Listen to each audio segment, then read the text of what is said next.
হাফসি গোলাম ওই দরিয়ার ভিতরে ভাসমান অবস্থায় তক্তার উপরে হঠাৎ করে আল্লাহর বান্দিকে দেখেই কয়, আমার একটু মনের চাহিদা তোমার সাথে মিটাইতে চাই।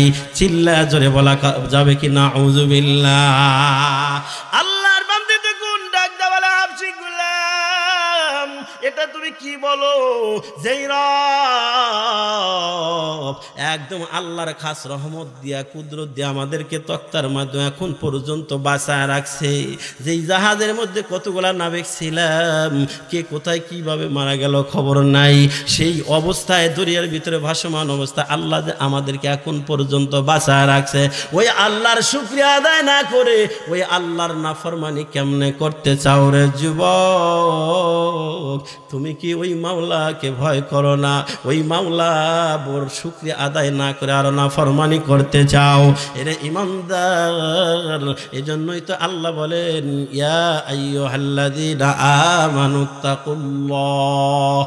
আমানুত্তাকুল্লাহ হাক্কা তুকাতিহি ওয়া লা তামুতুন্না ইল্লা ওয়া আনতুম মুসলিমুন।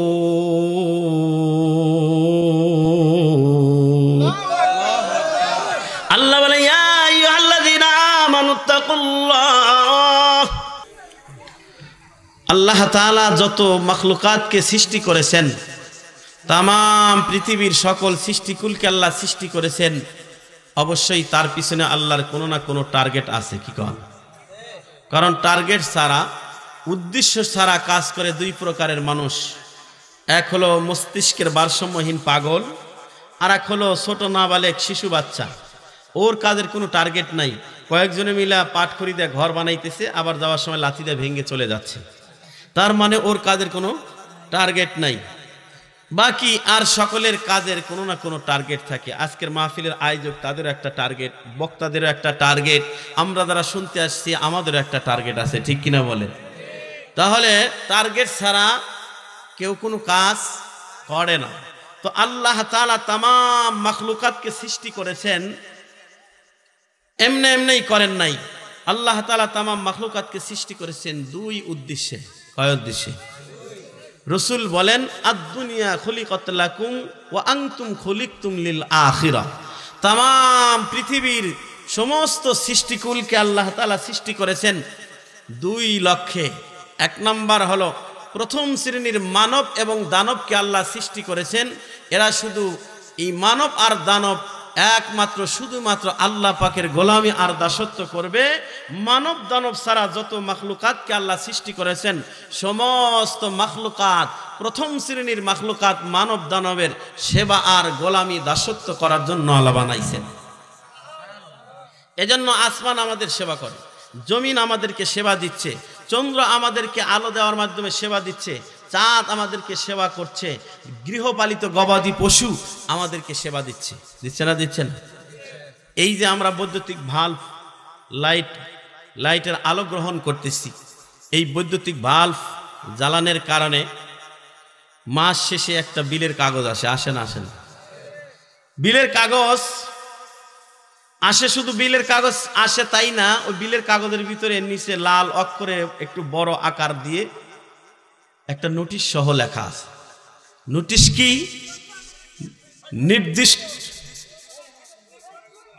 নির্দিষ্ট সময়ের ভিতরে বিল পরিশোধ না করতে পারলে পূর্ব নোটিশ ছাড়াই বিদ্যুৎ সংযোগ বিচ্ছিন্ন করে দেওয়া হবে। এরকম নোটিশ থাকে না? থাকে না? আমার বাবা যারা বলুন তো, এই বৈদ্যুতিক বাল্বের আলোর তুলনায় সূর্যের আলোর গুরুত্ব আমাদের কাছে কম না বেশি? বলে বৈদ্যুতিক বাল্ব তো আসলো সেদিন, বৈদ্যুতিক বাল্ব ছাড়াও আমরা চলতে পারতাম, কিন্তু সূর্যের আলো ছাড়া আমরা চলতে পারি না, কেউ পারে না।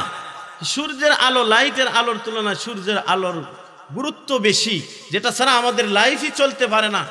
আজীবন আমরা জন্মের পর থেকে কেউ 40, 50, 60, 70, 80, 100 বছর যাবৎ সূর্যের আলো গ্রহণ করতেছি। মাস শেষে তো দূরের কথা, 80 বছরে একবারও বিলের কাগজ আসে নাই। ঠিক কিনা বলেন? নাকি সামনে আসার সম্ভাবনা আছে? সরকার চেঞ্জ হলে আসার সম্ভাবনা আছে? কেন আসে না? বলে ওই সূর্যকে আল্লাহ বানাইছেন শুধুমাত্র মানব জাতির সেবা আর গোলামি করার জন্য, তাই আজীবন সেবা করে যাচ্ছে, কোনোদিন বিল দেওয়া লাগে না, বিলের কাগজ আসবে না। আমরা বৈদ্যুতিক পাখার বাতাস খাই, বাতাস নেই। বৈদ্যুতিক পাখার বাতাস ছাড়াও কিন্তু আমরা একসময় চলছি, কারণ কারেন্ট আসছে সেদিন। পক্ষান্তরে আল্লাহর দেওয়া যে অক্সিজেন, আল্লাহর দেওয়া যেই বাতাস, এই বাতাস ছাড়া কি আমরা কেউ বাঁচতে পারবো?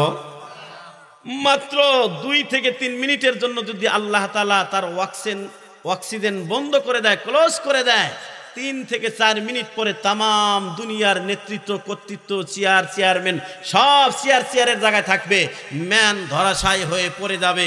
নেতৃত্ব, কর্তৃত্ব 4 মিনিটের ভিতরে সব ক্লোজিং হয়ে যাবে। সেই আল্লাহর দেওয়া অক্সিজেন যেটা আমরা প্রত্যেক দিন 24 ঘন্টায় 24,000 বার গ্রহণ করতেছি, মাস শেষে কোনোদিন বিলের কাগজ আসে নাই। কথা বলেন ঠিক কিনা? পক্ষান্তরে বৈদ্যুতিক পাখার বাতাস নেওয়ার কারণে মাস শেষে বিলের কাগজ আসে, আবার নোটিশ সহ আসে। আমার বাবাজিরা, তাহলে আল্লাহর দেওয়া অক্সিজেন যেটার গুরুত্ব আমাদের লাইফে এত যে 3 মিনিটের জন্য আল্লাহ বন্ধ করে দিলে আমরা যে যেখানে আছি সেখানেই ধরাশায়ী হয়ে যাব। দুনিয়ার নেতৃত্ব, কর্তৃত্ব সব ফিনিশ হয়ে যাবে। সেই আল্লাহর দেওয়া অক্সিজেন আমরা নিয়ে আল্লাহর সাথে ধৃষ্টতা দেখাই। আল্লাহর সাথে ধৃষ্টতা দেখানো আমাদের মতো বোকামি ছাড়া আর এই জগতে আর আমাদের মতো বোকা আর কেউ নাই। কথা বলেন ঠিক কিনা? আমার বাবাজিরা, তাহলে এই আল্লাহর দেওয়া অক্সিজেন 80, 70, 90, 100 বছর হলো নিচ্ছি, কোনোদিন বিল দেওয়া লাগে না। কেন? বলে আল্লাহ এই অক্সিজেন বানাইছেন মানব জাতির গোলামি আর সেবা করার জন্য, তাই আজীবন সেবা করে যাচ্ছে, কোনোদিন বিল দেওয়া লাগবে। আমার বাবাজিরা, আমরা যে এই জমিনের উপরে বসা আছি, এই জমিনও আমাদের সেবা দিচ্ছে, দিচ্ছে না? দিচ্ছে না? আল্লাযী জাআলা লাকুমুল আরদা ফিরাশাও ওয়াস সামাআ বিনাআ। এই জমিনকে আল্লাহ তাআলা আমাদের জন্য বিছানা স্বরূপ বানায় দিয়েছেন। আসমান আল্লাহ তাআলা আমাদের উপরে মাথার ছাদ বানায় দিছে। এই জমিন আমাদের সেবা করতেছে। আমার বাবা বলবেন কেমনে? আমি আপনাদের কাছে জিজ্ঞাসা করি, এই পৃথিবীতে যত ধরনের গুডাউন আবিষ্কার হয়েছে, পার্সোনাল গুডাউন হোক আর সরকারি গুডাউন হোক, এমন কোন গুডাউন কি আবিষ্কার হয়েছে যেই গুডাউনে মাল রাখলেই বাড়ে, কমে না? আছে এরকম? সরকারি ব্যক্তিগত গুডাউনে মাল রাখলে ইঁদুর বাদুরে খায়া কমায়, আর সরকারি গুডাউনে মাল রাখলে মানুষ ইঁদুরেই খায়ায় কমায়। পক্ষান্তরে এই জমিনটাকে আল্লাহ তাআলা আমাদের জন্য একটা এমন একটা গুডাউন আল্লাহ বানায় দিছেন, যেই গুডাউনের ভিতরে আমাদের মানব জাতির যেটা উপকার সেটা এই জমিনে রাখলেই জমিন বাড়াইয়া দেয়। বলবেন কেমনে হুজুর? তাইলে বোঝার জন্য, এই তো আগামী কিছুদিন পরে আসবে, সেই পাবনা থেকে, রাজশাহী থেকে এক প্রকারের আম আসে আমাদের দেশে, আসে না? আসে না? যে আমগুলা খুব সুস্বাদু, ওর ভিতরে একটা আমের নাম আছে, কি নাম? ল্যাংড়া। পশু ল্যাংড়া হলে দাম কমে, কিন্তু আমের ভিতরে ল্যাংড়ার দাম বেশি। ঠিক কিনা বলেন? ল্যাংড়া হলে ত্রুটিযুক্ত হইল না, যেটা কুরবানিও চলে না। ঠিক কিনা বলেন? কিন্তু আমের ল্যাংড়া খুব মজাদার আম, দাম বেশি। আপনি বাজারে গেছেন, ল্যাংড়া আম একটা খাইলেন, খাওয়ার পরে খুব মজা লাগছে, আপনি কি করলেন? আমটা খেয়ে পরিত্যক্ত আঠি বলেন না কি বলেন, আমের আঠিটা নিয়ে আসলেন, এসে বাড়ির পালানে বা সামনে কোথাও মাটিতে পুঁতে রাখলেন। জমিন তার ডিউটি পালন করতে গিয়া ওই আঠি থেকে একটা গাছ জ্বালায়া দেয়। সেই গাছ বড় হয়ে মাত্র 3 থেকে 4 বছরের ব্যবধানে আপনি জমিনকে দিয়েছিলেন, তাও একটা পুরো আম না। আম খাওয়ার পরে পরিত্যক্ত আঠিটা, সেই আঠি থেকে 3-4 বছরের ব্যবধানে আপনাকে আম একটাই দেয়। বলে একটা না, আপনি খাবেন, আপনার ছেলে মেয়ে, তার ছেলে মেয়ে, যতক্ষণ পর্যন্ত ওই গাছের উপরে হামলা মামলা না হবে আম দিতেই থাকবে, টোনকে টোন। কথা বলেন ঠিক কি না? কিন্তু জমিনকে দিয়েছিলেন কয়টা? একটা, তাও আম না, পরিত্যক্ত অংশটা। সবচেয়ে ভালোভাবে বোঝার জন্য বলি, আমার বাবাজিরা, আমরা ইরিগারার সিজন আসার আগে আমাদের ঘরের গোলা থেকে স্বচ্ছ সুন্দর ফ্রেশ 4 থেকে 5 কেজি ধান নিয়ে একটা কাদাযুক্ত জমিনের ভিতরে ছিটাইয়া দিই। জমিন তার ডিউটি পালন করতে গিয়ে গাছ জ্বালায় দেয়। সেই গাছটা ওখান থেকে ট্রান্সফার করে আর একটা কাদাযুক্ত জমিনে আমরা ট্রান্সফার করে লাগাই, ঠিক কিনা বলেন? সেই জমিনে লাগানোর পরে মাত্র 3 মাসের ব্যবধানে জমিনকে দিয়েছিলেন 5 কেজি, জমিনকে আপনাকে বাড়ায়া 5 কেজি ফেরত দেয়। কত দেয়? 40 থেকে 50 মন। কথা বলেন ঠিক কিনা? জমিনকে দিয়েছিলাম কয় কেজি, জমিন বাড়ায় দিল 40 থেকে 50 মন। এটা আমাদের জন্য উপকারী, যেটা জমিনে রাখলেই জমিনকে আল্লাহ এমন কুদরতি গুডাউন আমাদের জন্য বানাইছে, রাখলেই বাড়ায়া দেয়। পক্ষান্তরে যেটা আমাদের জন্য উপকারী না, সেটা জমিনে রাখলে কিন্তু বাড়ায়া দেয় না। যেমন আপনার দাদা মারা গেল, আপনার দাদার ডেড বডিরা বরকতের জন্য ঘরে রাইখে দিবেন, কি করবেন? মাটি দিয়ে রাখবো, আমরা দাফন করব। তো দাদাকে দাফন করার পরে 6 মাস পরে কি এক দাদার পরিবর্তে 9 দাদা মাটি ফেরত দেয় নাকি? কেন দেয় না? বলে এটাকে যদি ফেরত দিত তাহলে আমাদের জনজীবন বিনষ্ট হতো, আবহাওয়া দূষিত হয়ে যাইতো, যার কারণে এটা ফেরত দেয় না, বরং মাটি এটা খেয়ে ফিনিশ করে দেয়। আমাদের উপকার নয় বলে জমিন এটাকে বাড়ায় ফেরত দেয় না। কথা বলেন ঠিক কিনা? তাহলে এই জমিন এইভাবে যদি উদাহরণ দিতে থাকি, আমার বাবাদের সারা রাত খালি উদাহরণ দিতেই পারবো ইনশাআল্লাহ। তাহলে এই পৃথিবীতে যত মাখলুকাত, যেটা দেখি আর না দেখি, সব আল্লাহ বানাইছেন একটা টার্গেট, সেটা হলো প্রথম প্রকারের মাখলুক যারা মানব এবং দানব, তাদের সেবা আর গোলামি দাসত্ব করার জন্য। কথা বলেন ঠিক কিনা? কিন্তু শর্ত হলো একটা, বাবা সব কিছু তোমার আমার গোলামি করবে, সব কিছু তোমার আমার সেবা করবে। শর্ত হলো তোমাকে আমাকে আল্লাহর গোলামি করা লাগবে, ঠিক কিনা বলেন? আল্লাহ তাআলা বলেন, হুয়াল্লাযী খালাকা লাকুম মা ফিল আরদি জামিআ। আল্লাহ তাআলা বলেন, তোমরা যা কিছু দেখো আর না দেখো, সব কিছু তোমাদের উপকারের জন্য বানাইছি, সব কিছু তোমার গোলামি করবে, সেবা করবে। শর্ত হলো তোমরা প্রথম শ্রেণীর মাখলুক যারা আছো, তোমরা শুধুমাত্র কেবলমাত্র আমি আল্লাহর গোলামি আর দাসত্ব করো। আমরা যদি 100% আল্লাহ পাকের গোলামি আর দাসত্ব করতে পারি রে বাবা, তাহলে যা কিছু দেখি আর না দেখি সব কিছু আমাদের গোলামি করবি। অনেক জায়গা বয়ানে গেলে কয়, হুজুর মা বাবার হক সম্পর্কে একটু বয়ান দিন। বলে কেন? বলে আমাদের দেশের এখন বর্তমান ইয়ং জেনারেশন মা বাবার কথা মানতে চায় না। অনেক জায়গায় গেলে আমাদেরকে ইনফরমেশন দেয়, হুজুর ছাত্ররা ওস্তাদের কথা মানতে চায় না, ওস্তাদের হক সম্পর্কে কিছু বয়ান দেন। অনেক জায়গায় নেতাদের অভিযোগ হলো, হুজুর আমাদের কর্মীরা আমাদের কমান্ড মানতে চায় না। নেতারা তাদের অভিযোগ দেয়, আমাদের কর্মচারীরা যেন আমাদের কমান্ড মানে, এ সম্পর্কে কিছু বললেন। অনেক জায়গায় গেলে ফ্যাক্টরির মালিকরা এসে বলে, হুজুর আমাদের ফ্যাক্টরির কর্মচারীরা মালিকের মাল পাহারা না দিয়া, সংরক্ষণ না করে ফ্যাক্টরিতে আগুন লাগায় দেয়। হুজুর মনিবের মাল সংরক্ষণ করার ব্যাপারে একটু কথা বললেন। এইভাবে আমার বাবাজিরা, স্বামীদের অভিযোগ হলো আমাদের স্ত্রীরা আমাদের কমান্ড মানতে চায় না, ছেলেদের অভিযোগ, বাবাদের অভিযোগ ছেলেরা কমান্ড মানতে চায় না। কিন্তু কেন মানে না? আপনার স্ত্রী কেন আপনার কমান্ড মানে না? আপনার ছেলে মেয়ে আপনার কথা কেন মানে না? আপনি হলেন গ্রামের মুরব্বী, আপনার অধীনস্থরা আপনার হুকুম কেন মানে না? আপনার ফ্যাক্টরির কর্মচারীরা আপনার ফ্যাক্টরিকে পাহারা না দিয়া, সংরক্ষণ না করে কেন আপনার ফ্যাক্টরিতে আগুন লাগায় দেয়?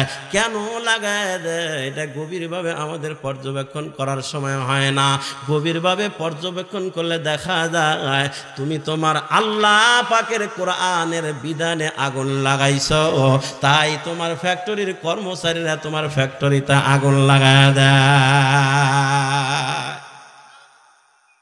তুমি তোমার আল্লাহ পাকের হুকুম মানো না, তুমি তোমার আল্লাহ পাকের হুকুম লঙ্ঘন করো, তাই তোমার স্ত্রী তোমার হুকুম মানে না।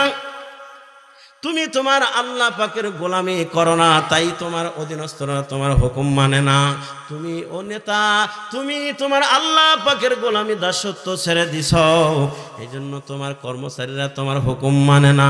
এর নবীর উম্মতের দল, সবাই তোমার আমার কমান মানবে যদি আমরা কেবল আল্লাহ পাকের কমান মানি। কথা বলেন ঠিক কিনা? মান কানা লিল্লাহি কানাল্লাহু লাহু। তুমি যদি আল্লাহর হয়ে যাও তাহলে তামাম গোটা পৃথিবী তোমার খাদেম হয়ে যাবি। মাল্লাহুল মাওলা ফালাহুল কুল। আমার বাবাজিরা, তুমি যদি আল্লাহর গোলামি আর দাসত্ব করতে পারো তাহলে আমার বাবাজিরা সব তোমার আমার গোলামি করবি। তাহলে গোলামি করা লাগবে কার? আরো জোরে বলেন কার? একটা লম্বা হাদিস খুতবার ভিতরে পড়েছি, হাদিসের তর্জমা করে আমি আমার মূল আলোচনায় যাব। নবীজির সাহাবী হযরত আবু হুরায়রা রাদিয়াল্লাহু তাআলা আনহু তিনি বলেন, ক্বালা রাসূলুল্লাহ সাল্লাল্লাহু আলাইহি ওয়াসাল্লাম, মান ইয়াখুযু আন্নী হাউলাইল কালিমাতি ফায়ামালু বিহিন্না আও ইউআল্লিমু মান ইয়ামালু বিহিন্না। কুলতু আনা ইয়া রাসূলুল্লাহ, ফাআখাযা বিয়াদি ফাআদ্দা খামসান ফাকালা ইত্তাকিল মাহারিম তাকুন আবাদান নাস। নবীর সাহাবী হযরত আবু হুরায়রা রাদিয়াল্লাহু তাআলা আনহু তিনি বলেন, পয়গম্বর আরবি বলেন, মান ইয়াখুযু আন্নী হাউলাইল কালিমাতি, তোমাদের মধ্যে কে আছো আমার এই কালেমাগুলি শিখবা, ফায়া আমালু বিহিন্না, নিজে আমল করবা, আও ইউআল্লিমু মান ইয়ামালু বিহিন্না, অথবা অন্যকে আমল করানোর জন্য শিক্ষা দিবা। তোমাদের মধ্যে কে আছো আমার এই কথাগুলো শিখবা, নিজে আমল করার জন্য, অন্যকে শিক্ষা দিবা আমল করার জন্য। নবীর সাহাবী আবু হুরায়রা রাদিয়াল্লাহু তাআলা আনহু বলেন, কুলতু আনা ইয়া রাসূলুল্লাহ, ও গো রাসূল আমি আছি, দয়া করে আমার একটু শিখান। এই কথাটা বলা মাত্র ফাআখাযা বিয়াদি, হযরত আবু হুরায়রা বলেন পয়গম্বর আমার হাতটা এরকম ধরে ফেললেন, হাতটা ধরার পর ফাআদ্দা খামসান, পাঁচটা শব্দ বললেন। কয়টা?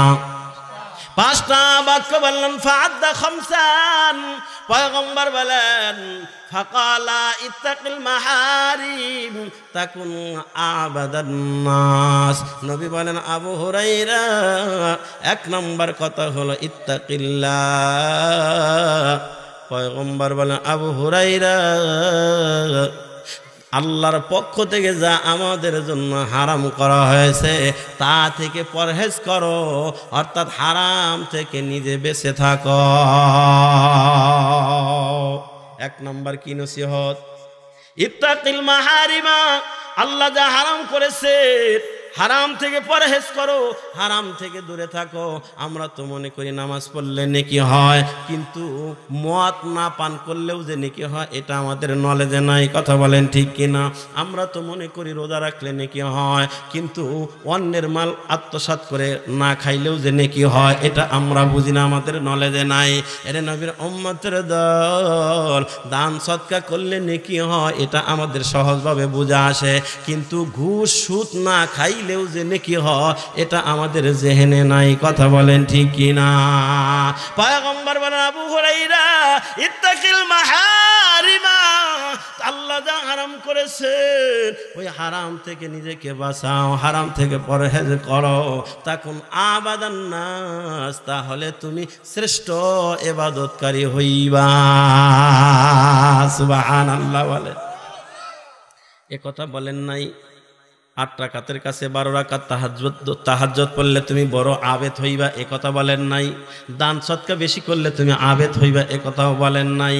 এরে নবীর উম্মতের দল, আল্লাহ রাসূল এ কথাও বলেন নাই বেশি বেশি নফল রোজা নফল নামাজ পড়লে তুমি আবেদ হইবা, এটাও বলেন নাই। নবী বললেন ইত্তাকিল মাহারিমা তাকুন আবাদান নাস, আল্লাহ যা হারাম করেছেন তা থেকে হেফাজতে থাকো, নিজেকে বাঁচাও, তাহলে তুমি শ্রেষ্ঠ ইবাদতকারী হয়ে যাইবা।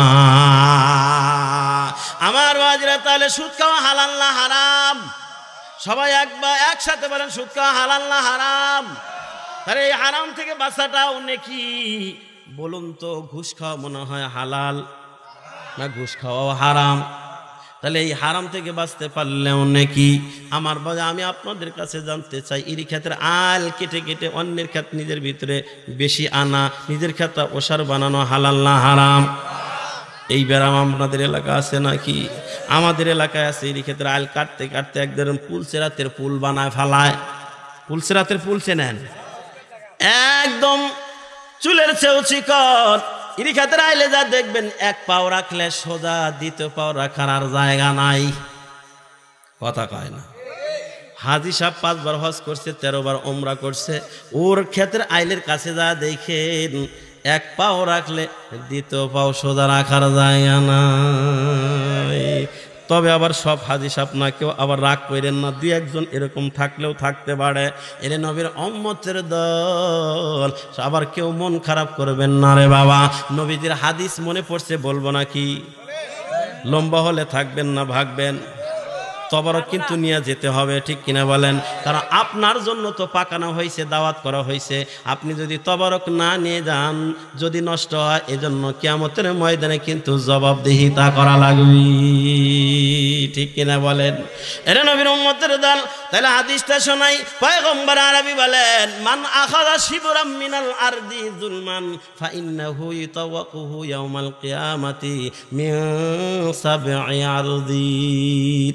হাদিসের তরজমাটা শোনেন। এরা নবীর উম্মতের দল। মায়ার নবী বলেন, কেউ যদি জমি আইল কেটে কেটে কেটে কেটে নিজের ক্ষেতের ভিতরে অন্য 2 পাশ থেকে আদাত পরিমাণ জায়গা বেশি নিয়ে ফেলায়, অথবা লাঠির জোরে, অথবা ক্ষমতার বলে, অথবা পাওয়ার পার্টির লোক, বোঝেন নাই?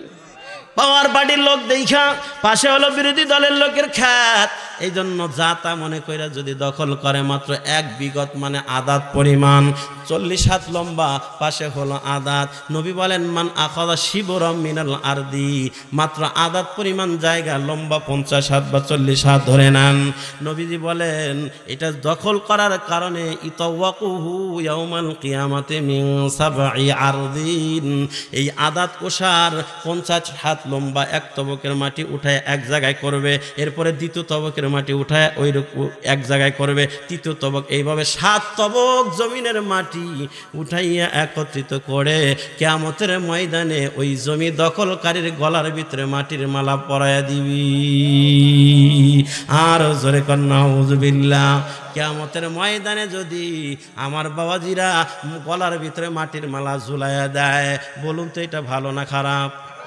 আর কিয়ামতের ময়দানে তো আপনাদের মাহফিলে যতগুলা মানুষ হয়েছে, এতটি হবে মনে হয়? কতটি হবে? কতটি? বলে আদিবিতা, একটা ধারণা নেন, আদিবিতা আদম থেকে এ পর্যন্ত যত এসেছিল, বর্তমানে যত আছে, কিয়ামত পর্যন্ত যত আছে, সব ধরনের মানুষ, হিন্দু বৌদ্ধ খ্রিস্টান যত ধর্মের আছে, সব মানুষ যত এসেছিল, আছে, কিয়ামত পর্যন্ত আসবে, সব মানুষগুলা যেই মাঠে জমা হবে, সেই মাঠের নাম হাসরের মাঠ, ঠিক কিনা বলেন? ওই হাসরের মাঠে crore crore crore crore billion million million মানুষের সামনে যদি আপনার গলার ভিতরে মাটির মালা পেঁচায়া দেয়, একজন আরেকজনকে খোঁচা দিয়ে বলবে, আরে এ না আমার চাচা হাজি সাহেব, ওর গলায় মাটির মালা কেন? তার মানে জমি দখল করে খাইছো।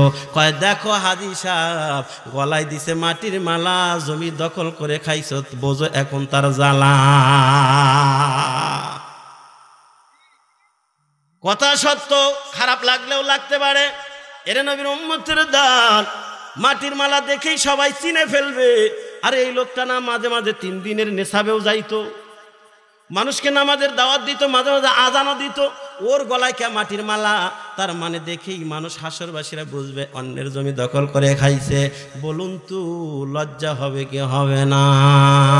যদি মনে করেন হুজুর মাটির মালা দিবে, নির্বাচনে পাশ করলে মেম্বার চেয়ারম্যান হলে ফুলের মালা টাকার মালা দেয়, আমি ওইটাকে ওরকম অভ্যর্থনা হিসেবে নিব, তাহলে আমি আপনার জন্য জায়েজ করে দিলাম মাটি দখল করে খায়েন।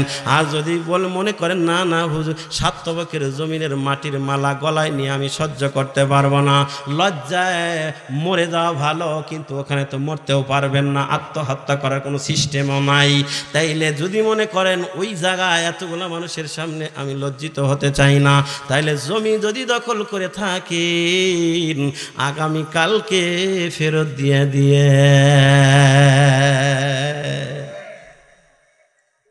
আপনি মনে করতেছেন আমি খুব ভালো, আপনি ফুপুর জমি দখল করে খাইছেন, কিয়ামতের দিন যায় দেন ফাটা ফালাইব। আপনি মাথা নাড়াইতেছেন, মনে করেন আমি খুব হুজুর ভালো, আমি অন্যের জমি খাই না, আল কাটি না, তোমার ভিতরে খবর না, দেখো ফুপুর জমি এখনো বুঝাইয়া দাও নাই, কথা কয় না, বেজাল আছে না নাই? আরে আমি মৌলবীরও বেজাল আছে, আমারও আছে, খালি আপনাদের না, আমারও আছে, এখন পর্যন্ত ফুপুদের জমি বুঝাই দিতে পারি নাই, তাইলে আমার ভিতরে আছে না নাই? বরং আমরা কি করি, ছলে বলে কৌশলে ফুপুর জমিটা নিজের নামে কেমনে নেওয়া যায় এই ফিকির নিয়ে টেনশন নিয়ে ঘুরি। হ্যাঁ, এই জন্য মৌলবী সাহেব হাদি সাহেব কবরে যায় দেখো ফেরেশতারা রেডি হয়ে আছে, ঠিক কিনা কন? তাহলে হারাম খাবো না ছাড়বো? হারাম খাবো না ছাড়বো? হারাম ছাড়াটাও নেকি, হারাম ছাড়াটাও কত নেকি। আবাদান নাস, রসুলের জবান দিয়ে রসুল বলেন সে শ্রেষ্ঠ ইবাদতকারী, সুবহানাল্লাহ। এই জন্য আমার বাবাজিরা কারো জমি যদি নিয়ে থাকেন তাহলে ফেরত দিয়ে দিবেন, ফুবুর হোক আর খালার হোক যারটাই হোক। আর বাবাকে ছলে বলে কৌশলে 5টা ভাই তো তুমি বাবারে বুঝাইয়া বুঝাইয়া সব জমি তোমার নিজের নামে লেখা নিছো না, নিজেরে চালাক মনে করতেছ, মরে কবরে যায় দেখো ফেরেশতারা বাটাম দে বাইরা মাজার হাড্ডি ভাঙবি।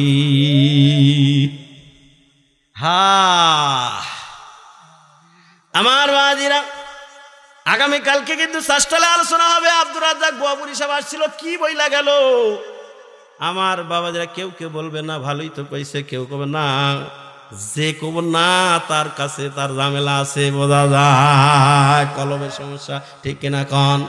কারণ আমি তো নিজের কথা বলছি না, হাদিসের কথা। তো পয়গম্বর বলেছেন আমার বাবাজিরা ইত্তাকিল মাহারিমা তাকুন আবাদান নাস, হারাম থেকে বাঁচো তাহলে তুমি একজন শ্রেষ্ঠ আবেদ হয়ে যাইবা।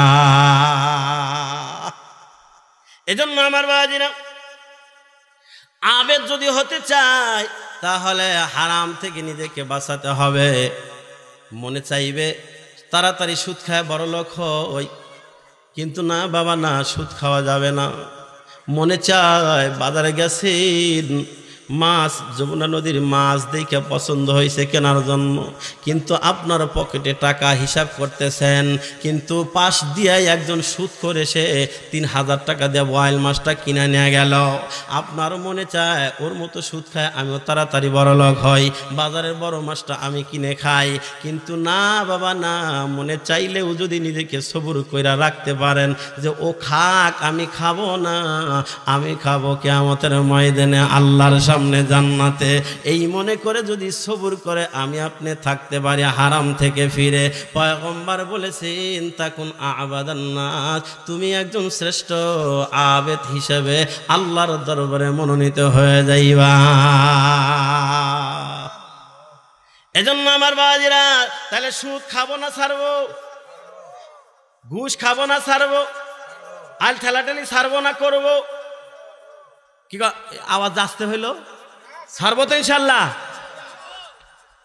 সকালবেলা ফজর নামাজ পড়ে হাঁটতে গেছে, কারণ ডায়াবেটিস চলা মানুষ, হাঁটতে হাঁটতে চলে গেছে মনে করেন আপনাদের ওই কাশি কি জানি বটতলা, কাশির বটতলা, হাঁটতে হাঁটতে গেছেন, চাষটাল খুলছে, বোমের ভিতর থেকে হাত দিয়ে 5টা বিস্কুট নিয়ে খায়া পানি পান করে 1 কাপ চা পান করে বিস্কুটের দাম দিলেন 3টা, আর 2টা খাইলা ফাও। কবরে যায় দেখো ওই 2টার দাম আগে দেওয়া লাগবে। হ্যাঁ, দোকানদার দেখে নাই কিন্তু দেখছেন কি? আমার বাজিরা খুব গভীর মনোযোগ দেন। কথাগুলো তিতা লাগলেও কিন্তু আমার বাবাজিরা কথাগুলো খুবই দরকার। এরে নবীর উম্মতের দল, এজন্য যেগুলো আল্লাহ হারাম করেছেন, নিষেধ করেছেন, মা আতাকুমুর রাসূলু ফাখুযুহু ওয়া মা নাহাকুম আনহু ফান্তাহু, আল্লাহর পক্ষ থেকে পয়গম্বর যা নিষেধ করেছে রে বাবা, তা থেকে নিজেকে ফিরায় রাখতে হবে। ফিরায় রাখতে পারলে আল্লাহর কাছে সবচেয়ে শ্রেষ্ঠ আবেদ হয়ে যাব। দ্বিতীয় নম্বরে বলে আবু হুরায়রা, পয়গম্বর আবু হুরায়রা হাত ধরে কিন্তু বলতেছে, নসিহতগুলো করতেছেন। 5টা নসিহত খুব ভালো করে শুনে যান রে বাবা। জানি না আমার ওই মূল আলোচনায় যেতে পারবো কিনা, কিন্তু এই 5টা নসিহত আগে শুনে নেন রে বাবা। হযরত আবু হুরায়রার হাত ধরে পয়গম্বরের দ্বিতীয় নম্বরে নসিহত করতেছেন, ওয়া আরদা বিমা কসামাল্লাহু লাক তাকুন আগনান নাস। আবু হুরায়রা, তোমার কিসমতে যাহা আছে তাহার উপরে সন্তুষ্ট থাকো, তাহলে তুমি শ্রেষ্ঠ ধনী হইয়া যাইবা। বোঝেন নাই? মানে আপনার আমার তকদিরে কিসমতে যা আছে তার উপরে সন্তুষ্ট থাকা। বলবেন হুজুর বুঝলাম না, তাহলে ভালো করে বুঝাই। আপনাদের এই অঞ্চলে কি মানুষ মারা গেলে কিছুদিন পরে গরু জবাই করে বড় অনুষ্ঠান করে খাওয়ায় নাকি? কি বলেন সেটার অনুষ্ঠানের নাম? হ্যাঁ, খরচ। কোনো জায়গায় বলে চাকদ, না কোনো জায়গায় বলে চল্লিশা, কোনো জায়গায় বলে লিল্লা খরচা। তাহলে আপনাদের এই এলাকা কি বলে? লিল্লা খরচা। আচ্ছা, বোঝা যাচ্ছে। এই লিল্লা খরচার ভিতরে বসছেন 3 জন একসাথে।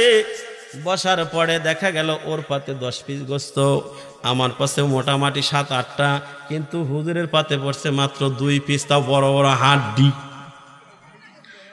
বাবুর্চি চেষ্টা করছে কয়েকবার দেওয়ার জন্য, কিন্তু ওঠেই না। খাওয়ার শেষে আমরা কি বলি? আমারে মাত্র দিছে 2টা হাড্ডি। কি খারাপ লাগতেছে?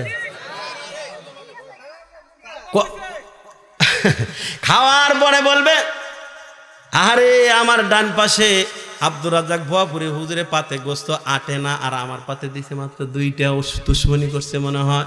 কিন্তু না না, রসুল বলেন, ওয়া আরদা বিমা কসামাল্লাহু লাক, তোমার কিসমতে যা আছে তা অবশ্যই তোমার নসিবে যাবে।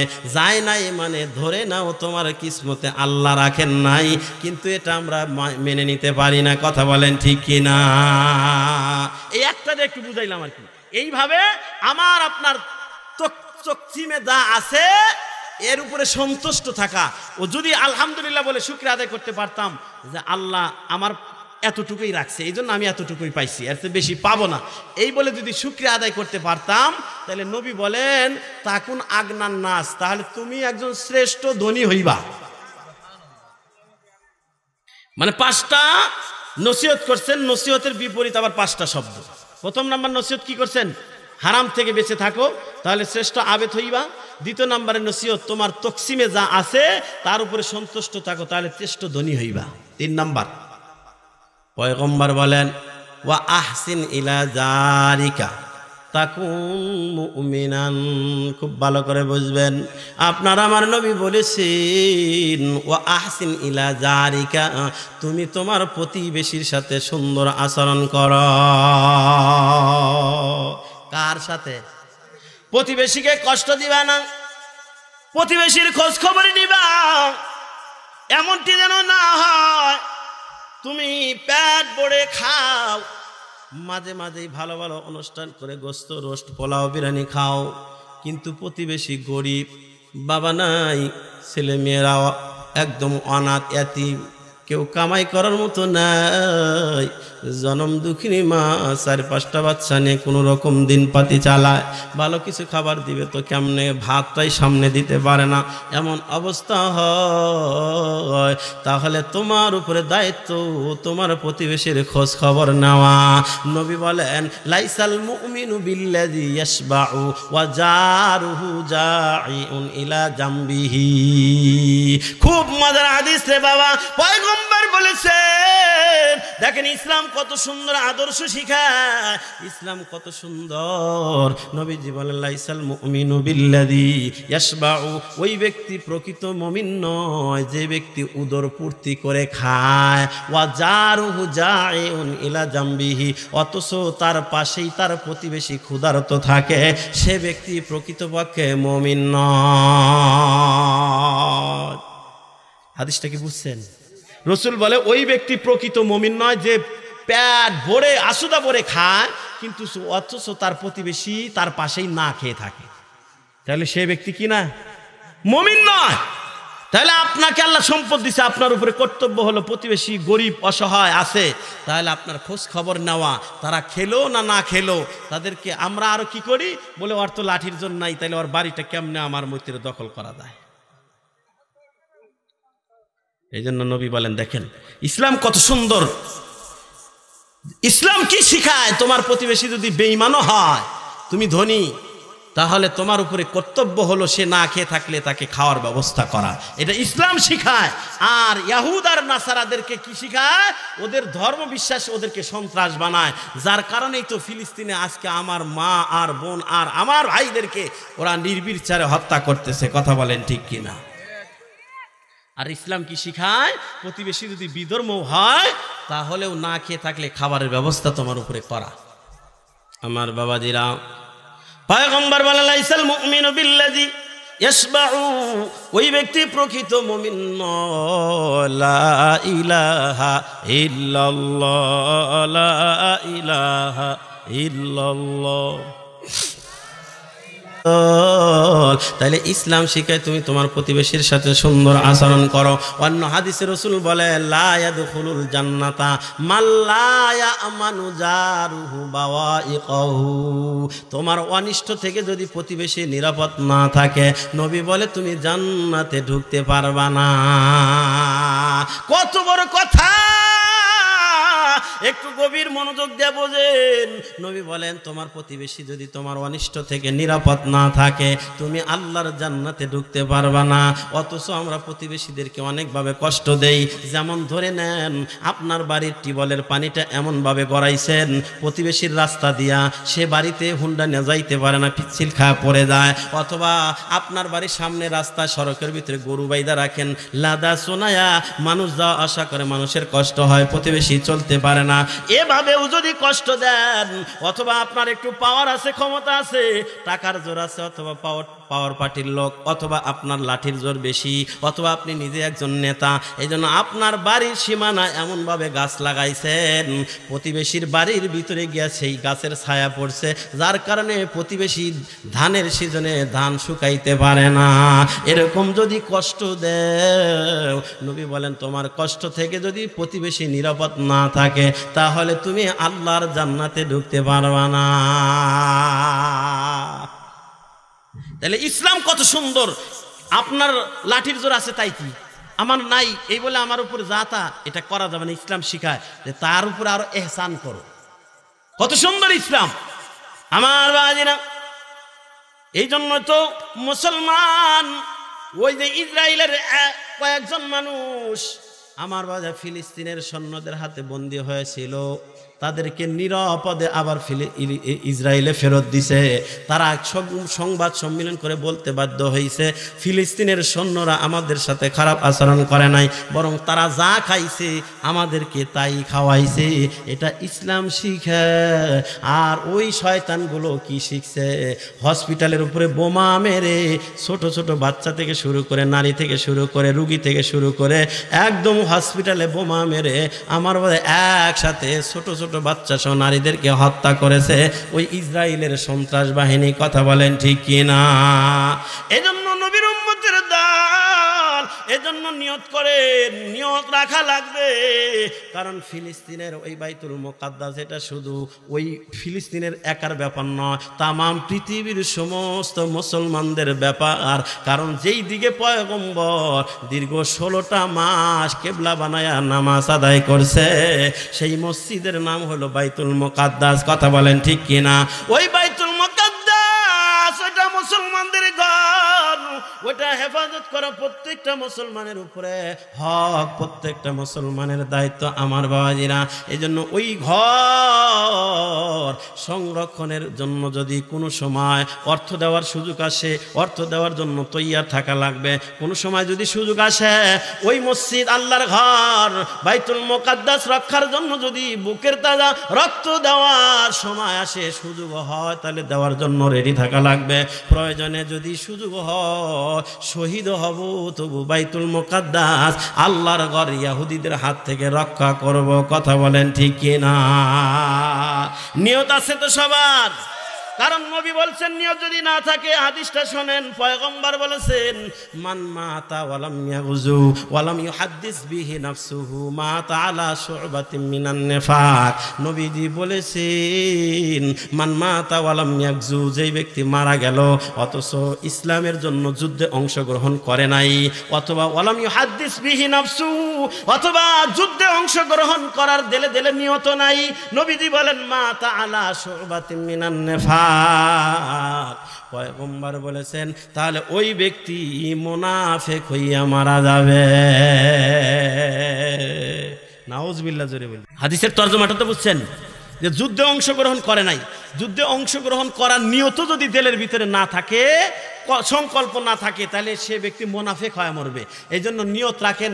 আমরা এখান থেকে চাইলেই তো আর ফিলিস্তিনিকে যুদ্ধ করতে পারবো না। যদি সুযোগ হয় অর্থ দেওয়ার অর্থ দিব, যদি সুযোগ হয় জীবন দেওয়ার রক্ত দেওয়ার রক্ত দিব, যদি সুযোগ হয় আল্লাহর ঘরের জন্য জিহাদ করে জীবন দিয়ে শহীদ হয়ে তবু আল্লাহর কাছে বলতে পারবো তোমার ঘরের জন্য যুদ্ধে গিয়ে শহীদ হয়েছি। কথা বলেন ঠিক কিনা?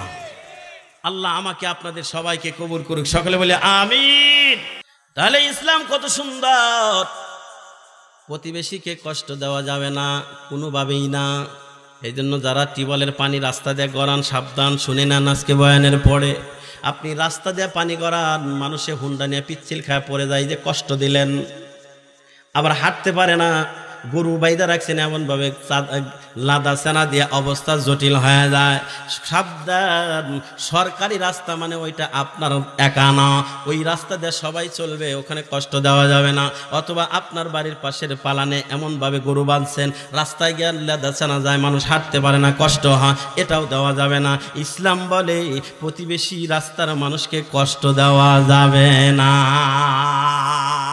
এটা নবীর উম্মতের দল। তো পয়গম্বর 3 নম্বরে বললেন আবু হুরাইরা ওয়া আহসিন ইলা জারিকা তাকুন মুমিনান, তুমি তোমার প্রতিবেশীর সাথে সুন্দর আচরণ করো, তাহলে তুমি একজন কামেলে মুমিন হইতে পারবা। সুবহানাল্লাহ।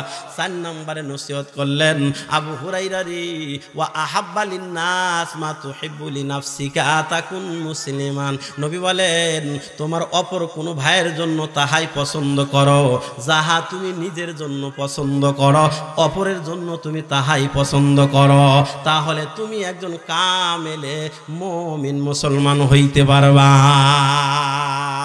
আমরা কি করি? সুন্দরটা আমরা নেই, এই সুন্দরটা এটা আমার, আর যেটা একটু খারাপ বলে এটা তুমি নাও। কথা কয় না? না না, এটা করা যাবে না। নবী বলেন তোমার জন্য যেটা চয়েস করো, পছন্দ করো, তোমার অপর মুসলমান ভাইয়ের জন্য তাহাই পছন্দ করা লাগবে। অন্য হাদিসে রাসূল বলেন লা ইউমিনু আহাদুকুম হাত্তা ইউহিব্বা লিআখিহি মা ইউহিব্বু লিনাফসিহি। ততক্ষণ পর্যন্ত মুমিন হতে পারবা না যতক্ষণ পর্যন্ত অপর মুসলমান ভাইয়ের জন্য তাহাই পছন্দ না করো যাহা নিজের জন্য করো। এই ঝামেলা আমাদের সবারই আছে, কম আর বেশি। ভালোটা খালি আমি নেব, খারাপটা অমুকরে দেব, ভালোটা আমি খাবো, খারাপটা আরেকজন খাবে না, এটা না। নিজের জন্য যা পছন্দ অপরের জন্য তাহাই করা লাগবে। নবী বলেন তাহা যদি করতে পারো তাকুন মুসলিমান, তাহলে তুমি একজন খাঁটি মুসলমান হয়ে যাইবা। 5 নম্বরে নবী বলেন ওয়ালা তুকসিরুদ দিহকা ফাইন্না কাসরাতাদ দিহকি তুমিতুল কলবা। নবী বলেন অধিক পরিমাণে হাসবা না, অধিক পরিমাণে হাসলে কলব মরে যায়, এই জন্য অধিক পরিমাণে হাসবা না। আর আল্লাহ কুরআনুল কারীমে বলেন ফালইয়াযহাকু ক্বালিলাও ওয়ালইয়াবকু কাসীরা। আমার আপনার রব জানায় দেন হাসো কম কাঁদো বেশি। আমরা তো হাসি বেশি কাঁদি কম, কথা বলেন ঠিক কিনা? কাঁদলে লাভ আছে রে বাবা, এই চোখের পানির যে কত দাম রে বাবা। কিয়ামতের ময়দানে জাহান্নাম ধাউ ধাউ করে আগে আসতে থাকবে, ওই সময় ফেরেশতারা শেকল টেনে ধরবে, রাখতে পারবে না। আল্লাহ তাআলা ওই সময় জাহান্নামকে থামানোর জন্য কিছু পানি জাহান্নামের ভিতরে নিক্ষেপ করবে, সাথে সাথে জাহান্নাম থেমে যাবে। জিজ্ঞাসা করা হলো কি পানি দিল, কি মেডিসিন দিল, আর জাহান্নাম সাথে সাথে থেমে গেল? কয় এই মেডিসিনটা হলো দুনিয়া আদম সন্তান মোনাজাতে কাঁদছে, নামাজ পড়ে কান্না করছে, বয়ান শুনে কাঁদছে, মা বাবার দোয়া করতে গিয়ে কান্না করছে, ওই বনি আদমের চোখের পানি জাহান্নামে দেওয়া মাত্র জাহান্নাম নিস্তব্ধ হয়ে যাবে। এই জন্য আমার ভাই চোখের পানির দাম আছে রে বাবা, এই জন্য দিলটা নরম করে দিবেন, খুব গভীর মনোযোগ দিয়ে শুনবেন। তাহলে এই যে 5টা নসিহত করলেন, 1 নম্বরে হারাম থেকে বেঁচে থাকলে তুমি আবেদ হইতে পারবা। 2 নম্বরে পয়গম্বর বললেন যে তুমি তোমার কিসমতে যাহা আছে এটার উপরে যদি সন্তুষ্ট থাকতে পারো তাহলে তুমি প্রকৃত একজন ধনী মানুষ হইবা। 3 নম্বরে রাসূল বললেন তোমার প্রতিবেশীর সাথে সুন্দর আচরণ করো, তাহলে তুমি কামেলে মুমিন হতে পারবা। 4 নম্বরে বললেন অপর মুসলমান ভাইয়ের জন্য তাহাই পছন্দ করো, নিজের জন্য যাহা করো, তাহলে তুমি একজন প্রকৃত মুসলমান হতে পারবা। 5 নম্বরে রাসূল বললেন বেশি হাসবা না, কারণ বেশি হাসলে কলব মরে যায়। মনে থাকবে তো ইনশাআল্লাহ? কি বলেন, থাকবে তো ইনশাআল্লাহ? আমার বাবাজিরা, তাহলে বলতেছিলাম প্রথম কথাটা, আমার বাবাজিরা, আমরা যদি আল্লাহর হুকুম 100% পালন করতে পারি, আমরা যদি আল্লাহর প্রকৃত গোলাম হতে পারি, তামাম মাখলুকাত আমার সেবক হয়ে যাবে। ছোট্ট একটা ঘটনা বললে একটু পরিষ্কার হবে। কিতাবের নাম কুদরতের কারিশমা, যুগে যুগে আল্লাহর সাহায্যের নমুনা। বইখানা আমার কাছে আছে রে বাবা। এই বইখানার ভিতরে একটা ঘটনা বর্ণনা করছেন, বলবো না থামবো? থাকবেন না ভাগবেন? এই কিতাবের ভিতরে লিখতেছে আমার বাবাজিরা, আল্লাহওয়ালা একজন বান্দা বাইতুল্লাহ তওয়াফ করতেছেন, খানা কাবার বাইতুল্লাহ তওয়াফ করতেছেন।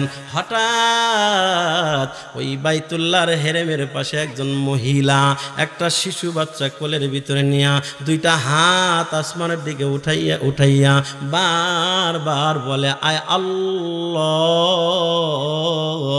তোমার আর আমার মাঝে সেই সময়টুকু কত আনন্দের ছিল। আল্লাহু আকবার, জোরে বলে। কি কয়? তোমার আর আমার মাঝের সেই সময়টুকু কত আনন্দের ছিল। আল্লাহর ওলি তওয়াফ করতেছিল আর এই শব্দগুলো শুনতেছিল। বারবার শোনার পরে আল্লাহর ওলি দ্রুত তওয়াফের কাজ শেষ করলেন। তওয়াফের কাজ শেষ করার পর আল্লাহর ওলি ওই মহিলার কাছে গেলেন, যা বলে মারি তুমি একটা কথা বারবার বলতেছো আসমানের দিকে হাত বাড়ায়া, আল্লাহর সাথে তোমার আবার কোন সময়টা আনন্দের ছিল, কি বুঝাইতে চাও মা? এবার এই কথাটা বলা মাত্র আল্লাহর বান্দী চোখের পানি ছেড়ে কান্না শুরু করে দিলেন। আল্লাহর ওলি বলেন মারি আমি কি তোমারে কষ্ট দিলাম নাকি, কান্না করো কেন?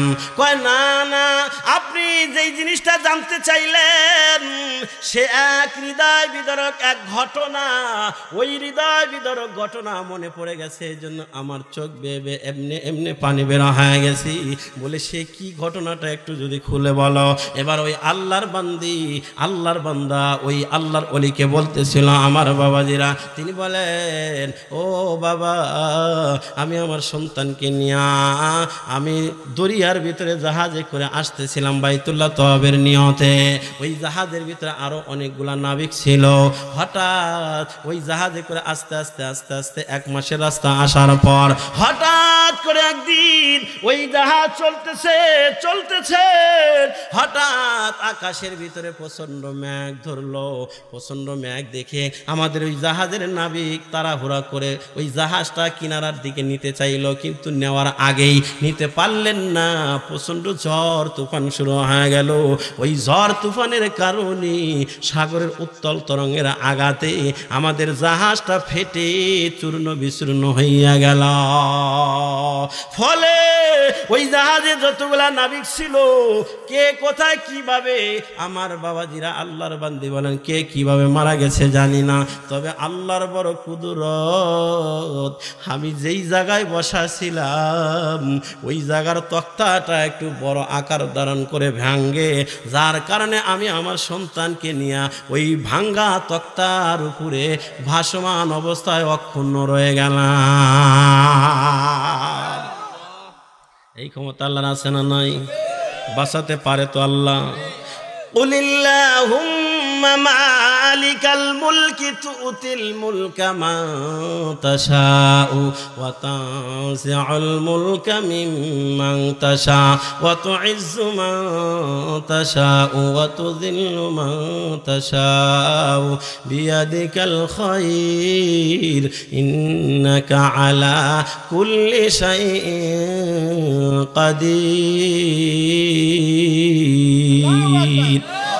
আদের কুদরত দারি বর কামাল, আনতা রব্বি আনতা হাসবি দুল জালাল, তুহি কাদের জালিলুল্লাহ জাহাদার, বহরহাল তুহি মেরা নিগাহদার।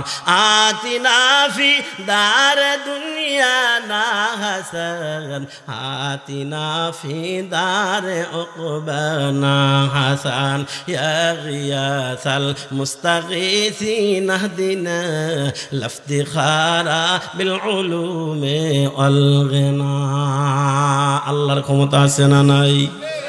ইন্নাল্লাহা আলা কুল্লি শাইইন কাদির।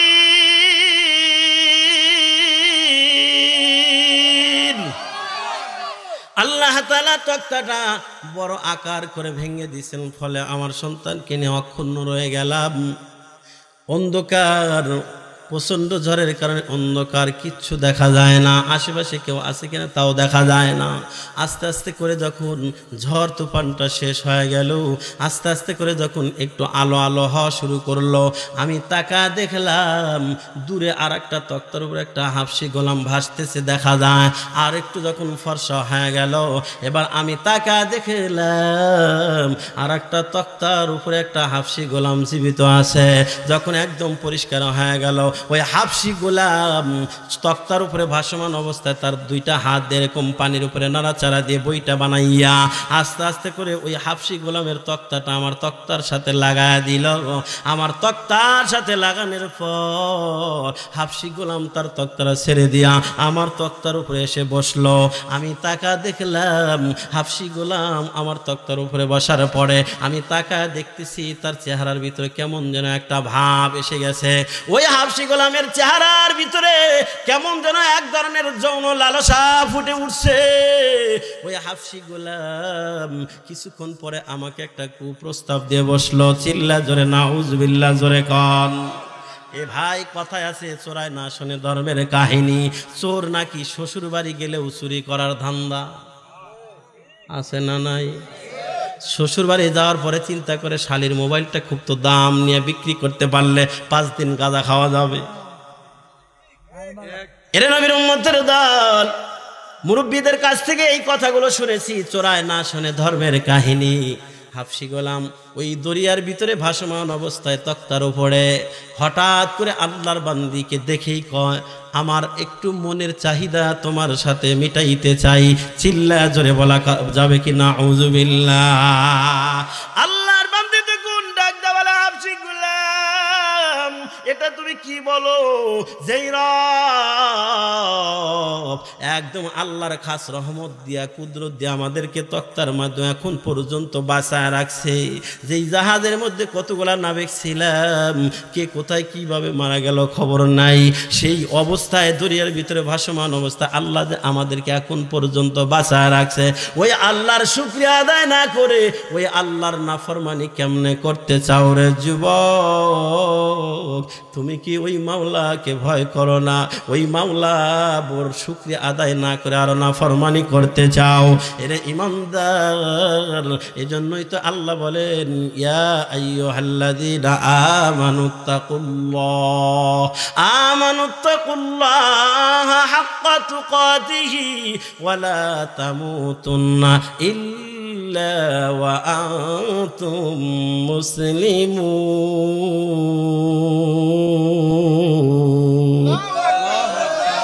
আল্লাহ বলে, ইয়া আইয়ুহাল্লাযীনা আমানুত্তাকুল্লাহ, ও ঈমানদারের দল, আল্লাহকে ভয় করার মতো ভয় করো। ভয় করার মতো ভয় কাকে বলে?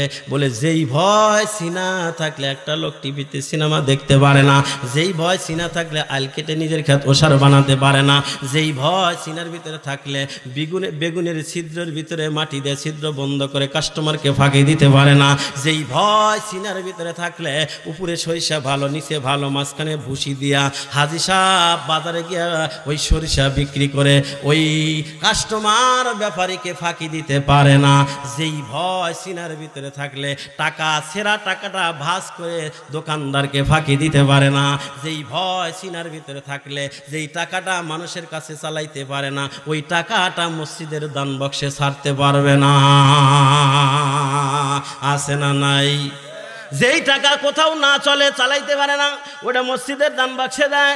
আবার কোনো সময় কিছু কিছু জায়গায় আমাদেরকে দিয়া দেয়, কারণ ওই যে মাহফিল শেষে কম আর বেশি কিছু হাদিয়া দেয়, তো ওইটা তো আমরা খুলে দেখি না, জানলা খারাপ না ভালো।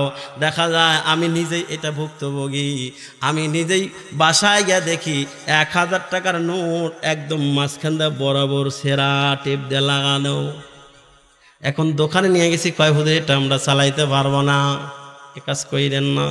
এই জন্য আল্লাহ বলেন, এমন ভয় সিনার ভিতরে আনো, যেই ভয় সিনার ভিতরে থাকলে কেউ কাউকে কষ্ট দেওয়া বা ফাঁকি দেওয়ার মন মানসিকতা দিলের ভিতরে আসবে না।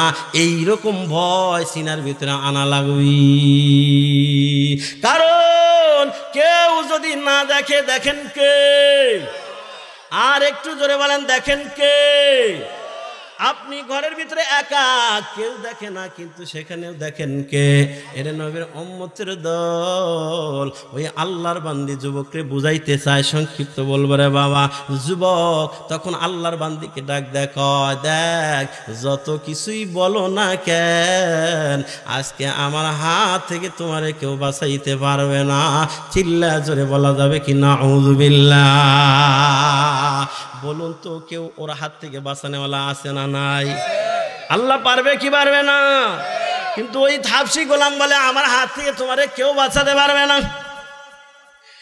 এক পর্যায়ে আমার বাবাজিরা, ওই হাবশী গোলাম যখন বারবার পিরাপিরি করা শুরু করে দিল, আল্লাহর বান্দি তখন একটু কৌশল করলো, কয় গোলাম, আমার কোলের ভিতরে শিশু, আমার ছেলেটা অন্ততপক্ষে একটু ঘুম আসুক, ঘুম আসার পরে দেখা যাবে কি করা যায়। তার মানে মহিলার দিলের চাহিদা হলো আমার ছেলেকে ঘুম পাড়ানোর কথা বইলে একটু সময় পাস করতে থাকি আর আল্লাহকে ডাকতে থাকি, দেখি আল্লাহ একটা কিছু করে কিনা। আল্লাহর বান্দি এটা বলার পরে কয় ঠিক আছে, তাড়াতাড়ি ঘুম নেওয়াও। এবার আল্লাহর বান্দি তার সন্তানকে ঘুম নেওয়ানোর ভান করে। যখন সন্তান ঘুম ঘুম ভাব হয়, জোরে চিমটি দেয়, কান্না করা উঠায় দেয়। এটা যখন ওই হাবশী গোলাম বুঝতে পারছে, হাবশী গোলাম রাগ হয়ে গেছি, হাবশী গোলাম রাগ হইয়া দাঁড়াইয়া গেছি।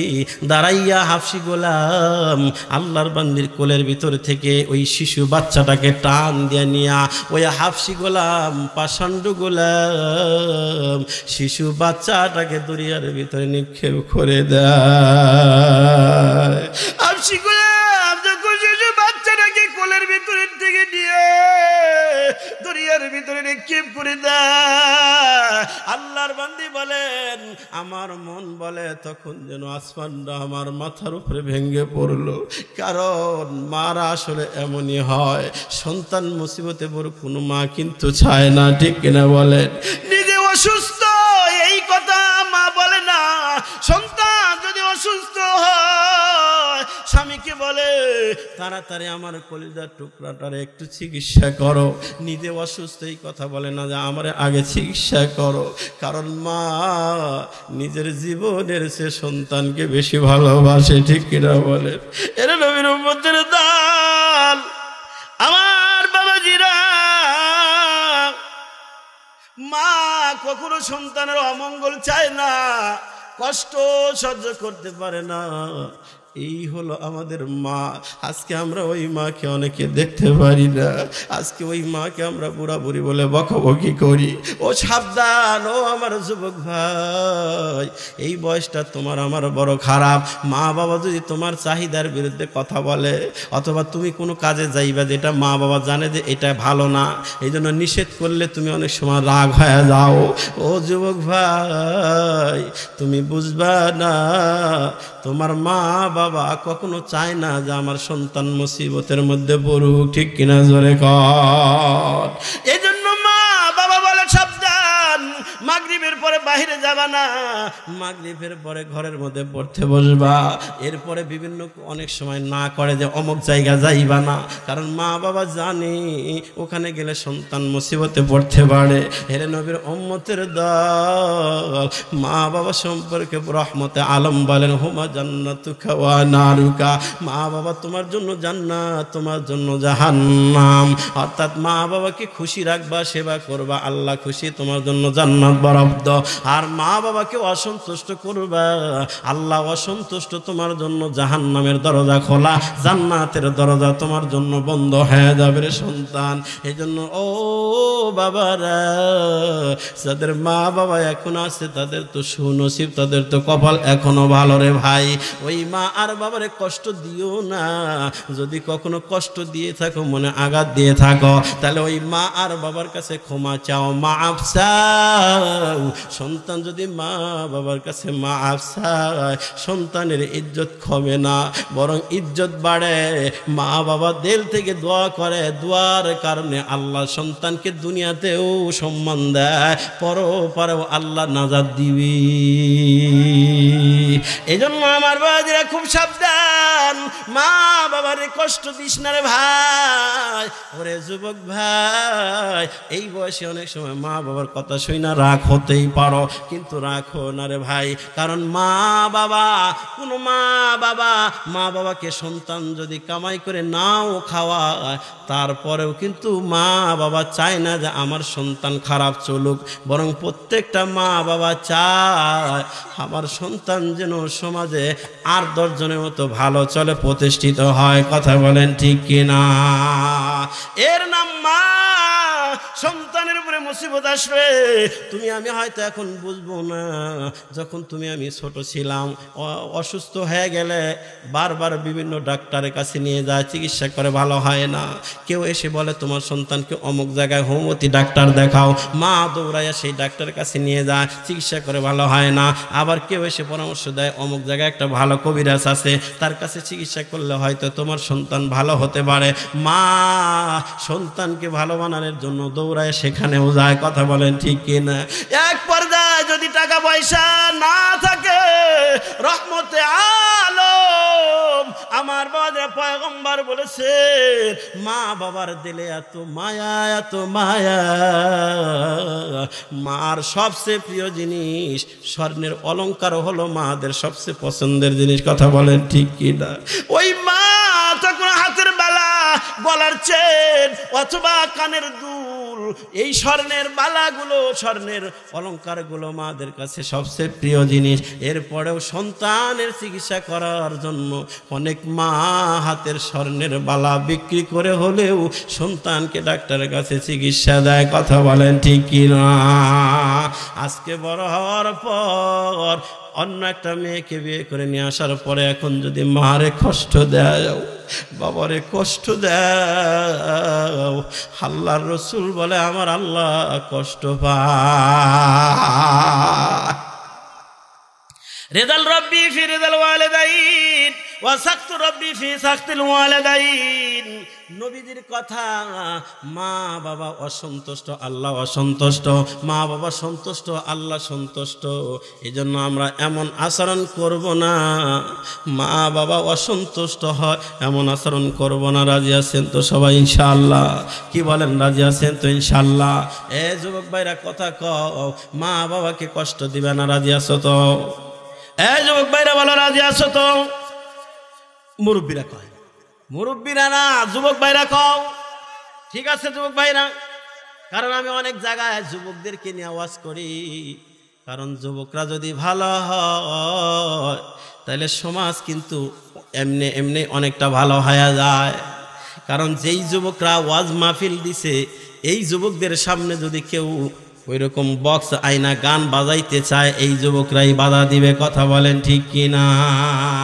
এই জন্য যুবকরা যদি ভালো হয় তাহলে দেখবেন সমাজে অনেক খারাপ কাজ দূর হইয়া যায়। কারণ ওইগুলা করে তো যুবক ভাইরাই, আর মুরব্বী বাবাজিরা তো এমনিই ভালো। কথা কয় না?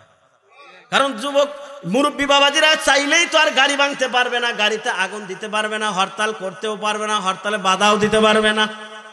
এই দেশের যুবকদের দ্বারা কি না হয়, যুবকরাই তো হরতালের পক্ষে নামে, আবার কিছু যুবক হরতালের বিপক্ষে নামে। কথা বলেন ঠিক কিনা? কেউ গাড়ি পুরায়, কেউ কাউকে ধরে মারে। এর নবীর উম্মতের দল। এই জন্য যুবকরা যদি ভালো হয় তাহলে যেই সমাজের যুবকরা যত ভালো, ওই সমাজটা তত ভালো চলে। ওই সমাজে গান বাদ্যযন্ত্র হয় না, ওই সমাজের কোনো মেয়ের বিয়েতে গায়ে হলুদের নামে এমন অশ্লীল বেহাপনা হয় না। যেই সমাজের যুবকরা নামাজি। কথা বলেন ঠিক কিনা? এই জন্য যুবক ভাই, আমার যুবক ভাইরা মাহফিলের আয়োজন করছে, এই জন্য আপনারা খুশি না বেজার? জোরে কান, খুশি না বেজার? এই মাহফিল যেন প্রত্যেক বছর চলে, এটাও কি আপনারা চান? কারণ যুবক ভাইরা যদি প্রত্যেক বছর এরকম মাহফিলের আয়োজন করে তাহলে এই মাহফিলের মাধ্যমে আপনারা কোরআন হাদিসের আলোচনা শুনতে পারবেন, আলেমদের চেহারা দেখতে পারবেন। এরপরে এই যুবকগুলা খারাপ কাজের দিকে গেল না, ভালো কাজের মধ্যে লাইগা থাকলো। এই জন্য আপনারা সার্বিকভাবে সহযোগিতা করবেন যাতে প্রত্যেক বছর এরকম মাহফিল করতে পারে। এই জন্য আমরা সকলেই সার্বিকভাবে সহযোগিতা করব। রাজি আছি তো ইনশাআল্লাহ? এরা নবীর উম্মতের দল। আমার বাবাজিরা তাহলে বলতেছিলাম, সন্তানের উপরে মুসিবত আসলে মা বাবা সহ্য করতে পারে না। ওই আল্লাহর বান্দি মা বলেন, আমার কোলের ভিতরে থেকে যখন আমার খলিদার টুকরা সন্তানটারে টান দিয়ে নিয়ে পানির ভিতরে ফেলে দিল, আমি মা কেমনে ধৈর্য ধারণ করি, কেমনে সহ্য করি? আমার মনে হয় মাথার আসমান ভেঙে বলল। আমি আমার সন্তানকে ধরার জন্য পানির ভিতরে ঝাঁপ দেওয়ার জন্য উদ্যত হলাম, কিন্তু ওই হাফসি গোলাম আমারে ঝাঁপ দিতে দেয় না। হাফসি গোলাম যখন টেনে ধরছে, আমি দেড় থেকে আল্লাহকে ডাক দিছি, আল্লাহ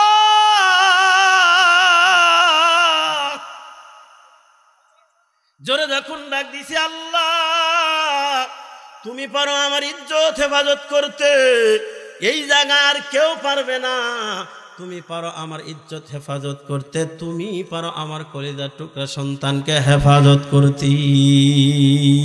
আল্লাহু আকবার বলে, আল্লাহু আকবার। আমার ভাইরা রে, মা বাবার দিল থেকে যদি কোনো কথা বের হয়, আমার আল্লাহ এটা সাথে সাথে কবুল করে লয়। কারণ রাসূল বলে, বলবো হাদিসটা, 3 ব্যক্তির দোয়া আল্লাহ ফেরত দেন না। কয় ব্যক্তির? সালাসাতু দাওয়াতিন মুস্তাজাবাতিন লা শাক্কা ফিহি। নবী বলেন 3 ব্যক্তি দোয়া করতে দেরি আল্লাহ কবুল করতে দেরি করেন না। 1 নাম্বার দাওয়াতুল ওয়ালিদাইন লিওয়ালাদিহি, মা আর বাবার দোয়া করতে দেরি আল্লাহ কবুল করতে দেরি করে না। মা বাবা যদি সন্তানের জন্য বদদুয়া দেয় সেটাও কবুল হয়, যদি সুদুয়া করে সেটাও কবুল করে লয়। এই জন্য সাবধান, মা বাবার সাথে এমন আচরণ করবা না যাতে মা বাবা অসন্তুষ্ট হইয়া আল্লাহর দরবারে অভিযোগ দায়ের করে। যদি একবার অভিযোগ দেয় দুনিয়াও তোমার অশান্তি, পরপারেও তোমার জাহান্নামে যাওয়া লাগবে। এই জন্য আমার ভাইরা, মা আর বাবার সাথে এমন আচরণ করব যেই আচরণে মা বাবা খুশি হয়। অনেক সময় দেখা যায় মা আরে একটু বাজার থেকে যদি পান সুপারি আইনে দাও মা খুশি হয়, ঠিক কিনা বলেন রে বাবা? অনেক সময় বাজার থেকে আসার পর তোমার ছেলে মেয়ের জন্য বেয়াতি নিয়ে আসছো, জেলাপা নিয়ে আসছো, এরপরে খুরমা বেদানা নিয়ে আসছো, এগুলো আনার পরে যদি সরাসরি তোমার সন্তানের হাতে, স্ত্রীর হাতে না দিয়া যদি তোমার মার হাতে, অথবা তোমার মা নাই বাবা আছে বাবার হাতে দেও, ওই মা বাবা কিন্তু একা খায় না। মা বাবার হাতে দেওয়া মাত্র আগে তোমার ছেলে মেয়েকে ডাকবে, ও আব্দুর রহমান নাতি ভাই এদিকে আয়, ও জরিনা এদিকে আয়, কথা বলেন ঠিক কিনা? তোমার ছেলে মেয়েকে ডাকবে, তোমার ছেলে মেয়ের হাতে না দিয়া কিন্তু তোমার মা আগে মুখে দিবে না। কিন্তু মাঝখান থেকে একটা লাভ, তুমি যখন তোমার মার হাতে দিবা গো, যদিও তোমার স্ত্রী অসন্তুষ্ট হবে। অনেক জায়গা হয় কিনা, অনেকে হয় যে সব চাই না, ওই বুড়ি রাতে দেয়া লাগবে, রাত্রে যখন শুইতে যাইবেন তখন কইব। তবে আপনাদের এই এলাকার যারা বউ হয় আসছে তারা তো ভালো, এরকম করে না। অনেক জায়গা আছে এরকম, রাতের বেলা ওই টোপলাটাই নাকি তোমার মা রাতে দেয়া লাগবে, কয় না। কিন্তু মার হাতে দিলেন মানে আপনি জান্নাতের দরজা খুলে নিলেন। সুবহানাল্লাহ, জোরে বলেন সুবহানাল্লাহ। মার হাতে দিছেন মানে মা বড় খুশি। মা তো অত খেতেও পারবে না, খাবেও না, খেতে পারলেও কিন্তু খায় না, ঠিক কিনা বলেন? মা তোমার স্ত্রীকেও দিবে, তোমাকেও দিবে, ছেলেদেরকেও দিবে রে বাবা। এরে নবীর উম্মতের দল। এই জন্য মার হাতে যদি এনে দাও তাহলে মা খুশি হয়ে যায়, বাবার হাতে এনে দাও বাবা খুশি হয়ে যায়। এরে নবীর উম্মতের দল। এই জন্য মা বাবা ইস্তেমায় গেছেন, ইস্তেমার মার থেকে বাবার জন্য একটা 50 টাকা অথবা 150 টাকা দিয়ে একটা লাঠি কিনে নিয়ে আসছেন। লাঠিটা এনে যদি বাবার হাতে দেন, বাবার হাতে দেওয়া মাত্র বাবা লাঠিটা নিয়ে নামাজে মসজিদে যায়, মুসল্লিদের সাথে আলোচনা করে, আমার ছেলে আব্দুর রহমান ইস্তেমা থেকে আমার জন্য লাঠি আনছে, কত সুন্দর। মানুষকে বলে মানে বাবা তোমার উপরে খুশি, কথা বলেন ঠিক কিনা? আর এই খুশিটাই তোমার জন্য দোয়া। যেই দোয়া 5 কোটি টাকার সম্পদ যদি এক ছেলেকে লেখা দেয়, আর মা বাবা যদি খুশি হয় তোমার আচরণে, ওই 5 কোটি টাকার চাইতে এই দোয়াটা তোমার জন্য দুনিয়া আখিরাতে 5 কোটির চেয়ে বড় হবে। সুবহানাল্লাহ। এজন্য আমার বাবাজিরা, মা বাবার সাথে এমন আচরণ করব, মা বাবা যেন খুশি হয়, মা বাবা যেন খুশি হয় রে বাবা। তাহলে বলতেছিলাম ওই মা যখন আল্লাহকে আল্লাহ বলে ডাক দিছে, আল্লাহ তাআলা ওই মার ডাকটা সাথে সাথে কবুল করছে। সুবহানাল্লাহ, জোরে বলেন। তো 3 ব্যক্তির দোয়া আল্লাহ কবুল করেন। 1 নম্বর দাওয়াতুল ওয়ালিদাইন, পিতামাতার দোয়া সন্তানের জন্য। ওয়া দাওয়াতুল মুসাফির, মুসাফির ব্যক্তির দোয়া আল্লাহ ফেরত দেন না। 3 নম্বর ওয়া দাওয়াতুল মাজলুম, মাজলুম যারা হয়, অত্যাচারিত, যাদের উপর অত্যাচার করা হয়, এদের দোয়া আমার আল্লাহ ফেরত দেন না। অন্য হাদিসে রাসূল বলেন, ইত্তাকি দাওয়াতাল মাজলুমি ফাইন্নাহু লাইসা বাইনাহু ওয়া বাইনাল্লাহি হিজাব। মাজলুম এবং আল্লাহর মাঝে কোনো পর্দা থাকে না রে বাবা। এই জন্য সাবধান। আলেম ওলামা জেলে আছে, আলেমদের উপরে নির্যাতন করা হইতেছে, জুলুম করা হইতেছে। এই আলেমরা যদি বদদুয়া দেয় তাহলে কিন্তু ধ্বংস হয়ে যাব আমরা। এই দেশে বালা মুসিবত আরো বেশি আসবে। এই জন্য সরকার মহোদয়ের কাছে আবেদন, নেটের মাধ্যমে যাইতেও পারে তানকার পর্যন্ত। সরকার মহোদয়ের কাছে আবেদন, সমস্ত আলেম ওলামাদেরকে নিঃশর্ত মুক্তি দিয়া দেন। কারণ রাসূল বলেন, ইরহামু মান ফিল আরদি ইয়ারহামু মান ফিস সামা। জমিনবাসীর উপরে যদি আপনি দয়া করেন, আসমান আল্লাহ আপনার উপরে দয়া করবি, ঠিক কিনা বলেন? আলেমদেরকে ছেড়ে দেন, অত্যাচার আর কইরেন না, জুলুম আর কইরেন না। বিনা অপরাধে যেই আলেমরা ককটেল জীবনে চোখেই দেখে নাই, ককটেল বিস্ফোরণের মামলা, যেই আলেমরা কাউকে আঘাত করে না, মারে না, তাদের বিরুদ্ধে গাড়ি ভাঙচুরের মামলা দিয়া এইভাবে মিথ্যা মামলা দিয়া দুনিয়ার পাওয়ারে যা কিছু খুশি তা করবা। খবরদার কইরো না। আল্লাহর পাকের রাসূল বলে মাজলুমের দোয়া আল্লাহর মাঝে কোনো পর্দা থাকে না, সাথে সাথে কবুল হয়ে যায়। এই জন্য আমাদের দেশকে যদি বাঁচাইতে চান তাহলে আলেমদেরকে নিঃশর্ত মুক্তি দেয়া দেন। আমার বাজিরা, তাহলে 3 ব্যক্তির দোয়া আল্লাহ ফেরত দেন না। 1 নাম্বার মা বাবার দোয়া, 2 নাম্বার মুসাফির ব্যক্তির দোয়া, 3 নাম্বার মাজলুম ব্যক্তির দোয়া। তো মা তো এমনি মাজলুম, আবার মা মাজলুম, আবার মা আল্লাহকে যখন ডাক দিছে, আল্লাহ তুমি পারো আমার ইজ্জত আবরু হেফাজত করে সন্তানকে বাঁচাইতে, কথাটা বলা মাত্র বিশাল আঙ্গারে একটা হাঙ্গুর হা করে পানির নিচ থেকে ভেসে ওঠে। একদম পিছন দিক থেকে ওই হাফসি গোলামটাকে কামড় দিয়ে ওই বিশাল আকারের হাঙ্গুরটা ওরে কামড় দিয়ে নিয়ে পানির নিচে চলে যায়।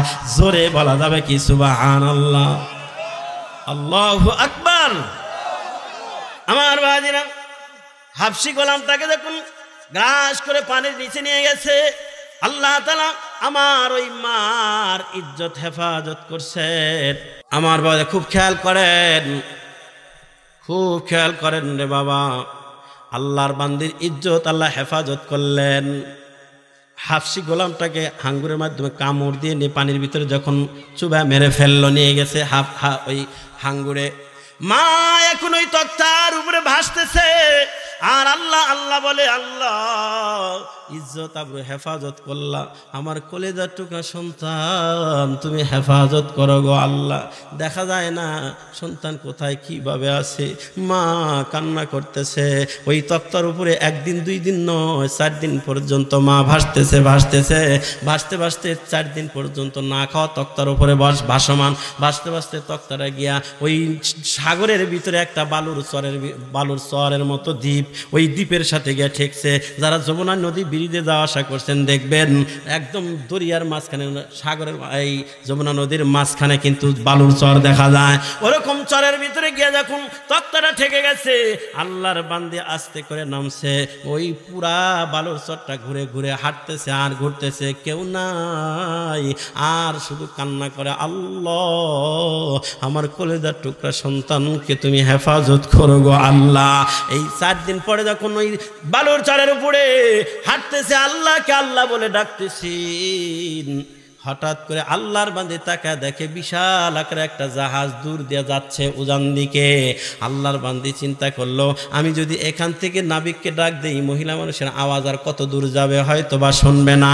কি করা যায়? আল্লাহর বান্দে একটা উঁচা টিলার উপরে দাঁড়াইয়া পরনের কাপড়ের অর্ধেকটা দেহের সাথে রাইখা আর অর্ধেক কাপড়টা বাতাসে উড়াইয়া দিলেন। উনি বুঝাইতে চাইলেন দূর থেকে যেন নাবিক বুঝতে পারে এখানে কোনো মানুষ বিপদে পড়ে আছে, বোঝার জন্য নিজের পরনের কাপড়ের অর্ধেকটা বাতাসে উড়াইয়া দিলেন। দূর থেকে জাহাজের নাবিক তাকায় দেখতেছি ওই জায়গায় কাপড় উঠতেছে, তার মানে কোনো মানুষ আছে, হয়তো বা কোনো মুসিবতের মধ্যে পড়ছে। এর নবীর উম্মতের দল ওই জাহাজের নাবিক দূর থেকে দেখার পর আস্তে আস্তে করে জাহাজটা কিনারা দেখা নিয়ে আসতেছে।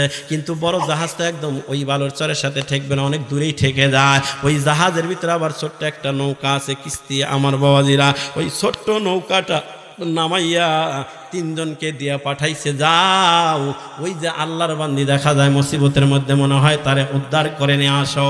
ছোট্ট নৌকা নিয়ে যখন আসছে, আল্লাহর বান্দিকে বলেন, মা ওঠেন, কি হয়েছে আপনার? এবার আল্লাহর বান্দিকে যখন নৌকা উঠালেন, ওই ছোট্ট নৌকাটা নিয়ে যখন আমার জাহাজের সাথে লাগায় দিলেন, আল্লাহর বান্দি বিসমিল্লাহি মাজরাহা ওয়া মুরসাহা ইন্না রাব্বি লাগফুরুর রহিম বলে যখন জাহাজে পা দিছে, পা দেওয়া মাত্র তাকায় দেখে ওই জাহাজের ভিতরে তার কলিজার টুকরা সন্তান খেলা করতেছি। মা এটা দেখার পর জনম দুঃখিনী মা যেন বাজ পাখির মতো উড়াল দেয়া সন্তানকে জড়ায়া ধরে কান্না শুরু করে দিছি। হে নবীর উম্মতের দল, আপনি 10 বছর পরে যখন বাহির থেকে দেশে আসেন, সন্তানকে মা জড়ায়া ধরে কান্না করে। এই কান্নাটা কিসের কান্না? মা এতটাই খুশি হইছে 10 বছর পর আমার কলিজার টুকরা সন্তান আমার কোলে ফেরত আসছে। এই জন্য মা সন্তানের গলা ধরে চোখের পানি ছেড়ে কান্না করা শুরু করে দেয়, ঠিক কিনা বলেন? যেই সময় তোমার স্ত্রী তোমার বিপকেসের দিকে তাকায় থাকে, কারণ স্ত্রী ফোন করে বলে দিছে আমার জন্য গোল্ডেন নিয়ে আসবা, আমার জন্য হাতের বালা নিয়ে আসবা। তোমার মেয়ে তোমার বিপকেসের দিকে তাকায় থাকে, ল্যাপটপ আনতে বলছে। তোমার কলিজার টুকরা সন্তান তোমার ব্যাগের দিকে তাকায় থাকে, একটা বড় স্ক্রিন টাচ মোবাইল আনতে বলছে। সবাই তোমার ব্রিফকেসের দিকে তাকায়, আর কলিজার টুকরা মা ওই ব্যাগের দিকে তাকায় না, সন্তানের চেহারার দিকে তাকায়। সন্তানের চেহারা দেখার পর মা এ কথা বলে না আমার জন্য কি আনছো? মা বলে বাবা তুই কখন কি খাইছস, তাড়াতাড়ি খেয়ে নি। কথা বলেন ঠিক কি না? মা বলে কি তাড়াতাড়ি খেয়ে নি। আর তোমার বিবি ছেলে মেয়েরা তোমার ব্যাগের দিকে তাকায় থাকে যে আমি যেটা আনতে বলছি সেটা আনছে কিনা। কথা বলেন ঠিক কিনা? যদি না এনে থাকে দেখবেন স্ত্রী কথা কইতে চায় না, মেয়ে তার দিকে তাকাইতে চায় না, সন্তান বাবার সাথে কথা বলতে চায় না। আর মা এমন মা, মার জন্য কিছু আনেন নাই, এরপরেও মা বলেন আমার জন্য কিছু আনলি না কেন? মা কলিজার টুকরা সন্তানটা পায়া যেন এত আনন্দে আত্মহারা হইয়া সন্তানকে জড়ায় ধরে কান্না করে, ভোবায় কান্না করে। এটা বুঝবে যার মা আছে, যার মা নাই মা তো আর কোনোদিন তোমার জড়ায় ধরবে না। আমার যেমন মা নাই, 5 বছর আমি আমার মাকে সাদা কাপড় দিয়া পেছাইয়া নিজের হাত দিয়ে কবরে নামা রাখছি। এখনো মাঝে মাঝে বাড়িতে যাই, আমার গ্রামে মাহফিল করে যখন বাড়িতে যাই, আগেও যাইতাম হুন্ডার বাসি দাও মাত্র মা গেট খুলে দিত। এখনো যাই হুন্ডার বাসি দিলে আর মা গেট খোলে না, মা আসে না। বাড়িতে গেলে আর ভালো লাগে না। হেরে নবীর উম্মতের দল, মা কি জিনিস এটা বুঝবা না, যেদিন মরবে সেদিন বুঝে আসবে। কথা বলেন ঠিক কিনা? এই জন্য যাদের মা আছে খবরদার মার সাথে বেদবি কইরেন না, মার সেবা করেন, মাকে খুশি করেন, আল্লাহ খুশি হবে, জান্নাত তোমার জন্য বরাদ্দ। খেদমতে মা দরপে দান কুন ইখতিয়ার, তাশুবি আজমাল দৌলত বখতিয়ার। খেদমতে মা দরপে দার কুন সুবহ শাম, তাকে বাসি দর্দ আলম নেকে নাম। দুনিয়ায় যদি সম্মান চান তাহলে মা বাবার খেদমত করেন, দুনিয়ায় যদি ভালো চলতে চান মা বাবাকে খুশি করেন, দুনিয়ায় যদি সম্মান চান মা বাবার সাথে ভালো আচরণ করেন, দুনিয়ায় সম্মান পাবেন, কবরেও সম্মান পাবেন, জান্নাত আপনার জন্য বরাদ্দ হবে। আর যদি মা বাবার সাথে খারাপ আচরণ করেন রে ভাই, দুনিয়াও অশান্তি হবে, মরার আগেই যেন আপনার সংসারটা জাহান্নামের একটা অংশ হয়ে যাবে। দুনিয়াও শান্তি আসবে না, ছেলে মেয়েদেরও শান্তি পাবেন না, স্ত্রী দেও শান্তি পাবেন না, আপনার সংসারটা অশান্তির দাবানলে জ্বলবে। সেজন্য মা বাবা যাদের আছে 2টা পা গায়ে দাও, তোমার পা ধরে বলি রে ভাই, মা বাবার সাথে খারাপ আচরণ কইরো না। যারা ছেলের বউ হায়া শ্বশুর বাড়ি আসছো তোমাদেরকে বলি বোন, তোমরাও শ্বশুর শাশুড়ির সাথে খারাপ আচরণ কইরো না। তুমি তোমার শ্বশুর শাশুড়িকে নিজের মা বাবা মনে কইরা যদি সেবা করো, তাহলে তুমি যখন বৃদ্ধ হইবা তোমার ছেলের বউরাও তোমার সেবা করবে। আমার বোনেরা, এজন্য শ্বশুর শাশুড়িকে নিজের মা আর বাবা মনে কইরা সেবা করো, আল্লাহ দুনিয়াতেও তোমাকে সুখ দিবে। শেষ বয়সে বৃদ্ধকালেও তুমি সুখ শান্তি ভোগ করে কবরে যেতে পারবা। হেরে নবীর উম্মতের দল, এই জন্য মা সন্তানকে জড়া জড়া কান্না করে, এটা কিন্তু আনন্দের কান্না। হেরে ভাই, মা জাহাজের ভিতরে যখন কলিজার টুকরা সন্তানকে দেখছে, বাস পাখির মতো উড়াল দিয়া সন্তানকে জড়া ধরে বলে, বাবা তোর কিছু হয় নাই তো, তোর কি লাগে নাই? বাবাকে চুমু দিতেছে, বাবা বাবা বলে কান্না করে। ওই জাহাজের নাবিকরা সবাই আশ্চর্য হয়, কয় মহিলা মনে হয় পাগল, কারণ এটা এর বাচ্চা হবে কেমনে? আমার ভাইরা, এক পর্যায়ে জাহাজের সবাই বলে, এ মহিলা তুমি কি পাগল নাকি? তুমি কি পাগল নাকি? এটা তোমার কেমনে সন্তান হয়? তখন এই মহিলা এই পুরা ঘটনাটা, আমি আর রিপিট করলাম না, পুরা ঘটনাটা তাদেরকে শোনাইলেন যে এরকম এরকম ভাবে জাহাজে ছিলাম, জাহাজ তলে গেল, তক্তায় ছিলাম, তক্তায় হাফসি গোলামের সাথে এই হলো, হাফসি গোলাম আমার সন্তানকে দরিয়ায় ফেলে দিল, এরপরে আমি এই যে এই বালুরচরের ভিতরে ঘুরতেছিলাম। এই কথাগুলো বলার পর জাহাজের সব নাবিকরা এবার আশ্চর্য হইয়া বলে, মা তুমি যেমন আমাদেরকে আশ্চর্য ঘটনা শোনাইলা, তাইলে শোনো আমরাও তোমাকে একটা আশ্চর্য ঘটনা শোনাই। বলে কি আশ্চর্য ঘটনা? কয় আমাদের জাহাজটা চলতেছে, হঠাৎ করে দেখি জাহাজ আর সামনে বাড়ায় না। কি ব্যাপার, সামনে কেন আগায় না? চিন্তা করলাম ফ্যানে কোনো সমস্যা, চেক দিলাম, না না ফ্যানেও কোনো সমস্যা না, কেন আগায় না? কি ব্যাপার, কি হলো? চতুর্দিকে তাকায় দেখি না কোনো ঝামেলা নাই, কিন্তু জাহাজ সামনে আগায় না। ভালো করে তাকায় দেখি এই জাহাজের অগ্রভাগে একদম মাথা বিশাল আকারের একটা তিমি মাছ, এত বিশাল, যেই বিশাল তিমি মাছটা ভাসান দিয়ে উঠে আমাদের জাহাজের গতিরোধ করে দিছে। তাইলে কত পরিমাণ, কত বড় তিমি মাছটা হতে পারে যেই জাহাজের গতিরোধ করতে পারে এত বড় মাছ? কয় শোনো মা, আমরা তাকা দেখলাম এত বিশাল বড় মাছ আমাদের জাহাজের গতিরোধ করে দিছে। তাকা দেখলাম ওই তিমি মাছের পিঠের উপরে এই সন্তান, তোমার কলিজার টুকরা সন্তান বসা। জোরে বলা যাবে কি আল্লাহু আকবার? আরো জোরে বলেন সুবহানাল্লাহ।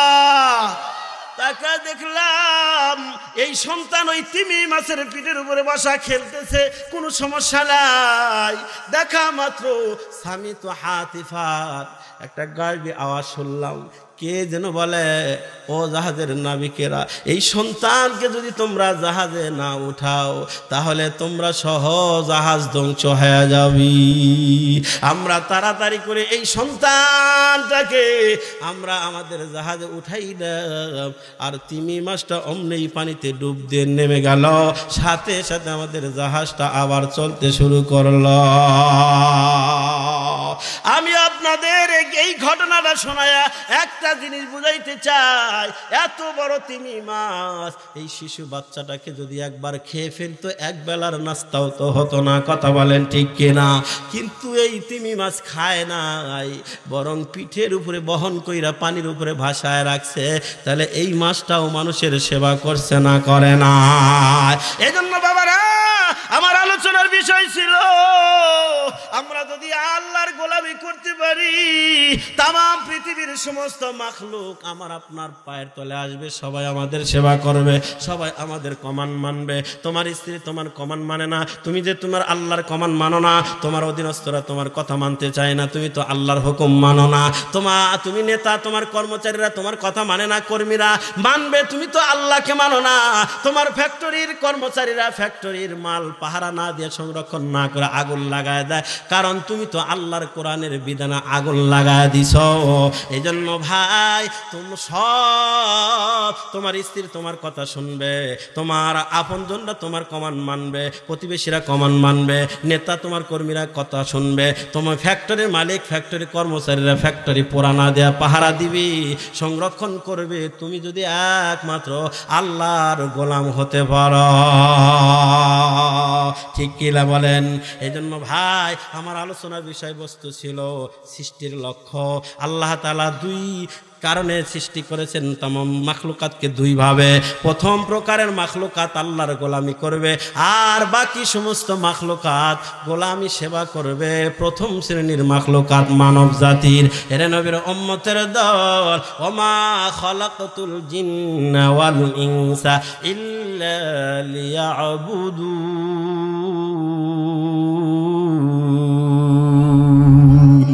ই কালামে জিন্দা কোরআনে হাকিম হিকমতে উলায়া জালস্তু কদিম তালিল কোরআন পছন্দে পেশে খোদা হুরো গেল মালা দরম বাহারস ফেদা গার কোরআন খা নিশ